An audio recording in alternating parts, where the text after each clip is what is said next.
Konflik tanah antara PT GPU dengan PT KBS memasuki babak baru dengan diajukan permohonan pencabutan gugatan dari PT GPU sebagai penggugat.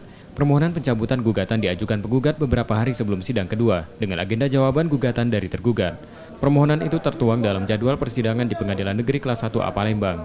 Kuasa hukum tergugat, permohonan pencabutan gugatan harus persetujuan mereka selaku tergugat dan dilaksanakan dalam persidangan. Sebab gugatan perdata tergugat sudah masuk dalam tahap proses jawaban gugatan. Pencabutan ada jamnya, jam berapa? Pencabutan ini setelah ada jawaban dari tergugat dan dari tergugat. Kenapa? Karena kami mengajukan jawaban itu jam 4 pagi loh. Artinya apa? Jam 4 subuh. Artinya apa?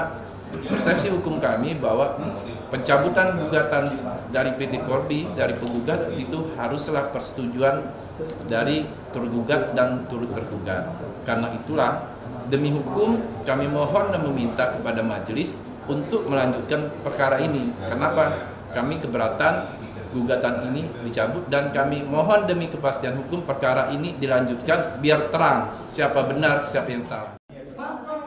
Ketika coba dikonfirmasi pada kuasa hukum penggugat terkait pencabutan gugatan, belum ada jawaban. Juru bicara Pengadilan Negeri Kelas 1A Palembang menegaskan, permohonan pencabutan gugatan merupakan hak dari penggugat dan sah, karena sidang jawaban dari pihak tergugat belum dilaksanakan. Itu syaratnya gimana itu Pak, kalau mereka mau mencabut gugatan? Ya bisa, karena apa? Belum ada acara jawab-jawab, itu haknya kalau memang dia mau cabut. Gitu Pak. Makanya persidangan nanti ditunda ke tanggal berapa? 30 Juli untuk penetapan. Oh, penetapan. Waktu penggugat masukkan gugatannya kapan itu Pak? Pencabutan gugatan, permohonan pencabutan gugatannya. Kapan mereka masukin ke pengadilan?